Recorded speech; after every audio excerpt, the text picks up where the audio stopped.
இன்றைக்கி mini vlog தாங்க பார்க்க போகிறோம். வாங்க பார்க்கலாம். மினி விலாக் க்ரீன் டீயோடு ஆரம்பிச்சிச்சு. க்ரீன் டீ முடிச்சுட்டு பசங்களை ஸ்கூலுக்கு அனுப்பி விட்டாச்சு. ஸ்கூலுக்கு அனுப்பிட்டு பிரேக்ஃபாஸ்ட்டுக்கு சிம்பிளாக முட்டை தோசையும் முருங்கைக்காய் சாம்பாரோடு முடிச்சாச்சு.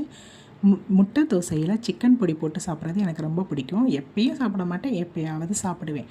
அடுத்து லஞ்சுக்கு முருங்கைக்காய் சாம்பார், முருங்கைக்கீரை பொரியல், பீட்ரூட் பொரியல், அப்பளம். அடுத்து கேப்பரொட்டி எதுக்குன்னா கேப்பரொட்டி ஹஸ்பண்ட் கேட்டிருந்தாங்க, அவங்களுக்காண்டி ஸ்பெஷலாக பண்ணியிருந்தேன்.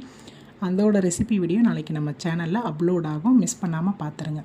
ஈவினிங் தம்பி முறுக்கும் டீயும் போதுமான்னு சொல்லிட்டான். சரி அவன் கேட்டதை கொடுத்துட்டு பூ வாங்கியிருந்தேன். பூவை கட்டிக்கிட்டே தம்பிக்கு ஹோம்ஒர்க் சொல்லி கொடுத்து முடிச்சாச்சு. நைட்டு இட்லியும் தக்காளி சட்னியும் கேட்டிருந்தான். அதை செஞ்சு கொடுத்துட்டு எனக்கு அம்மா வீட்டிலேருந்து பீக்கங்காய் கூட்டு கொடுத்து விட்ருந்தாங்க. அதையும் சாப்பிட்டு முடிச்சுட்டு பெரியவனுக்கும் சின்னவனுக்கும் பாலாத்தி கொடுத்து ரெண்டையும் செட்டில் பண்ணிவிட்டு நானும் தூங்க போயிட்டேன். என்னோடய வீடியோ பிடிச்சிருந்தால் லைக் பண்ணிக்கோங்க, கமெண்ட் பண்ணிக்கோங்க, ஷேர் பண்ணிக்கோங்க. என்னோடய சேனலை சப்ஸ்கிரைப் பண்ணிக்கோங்க.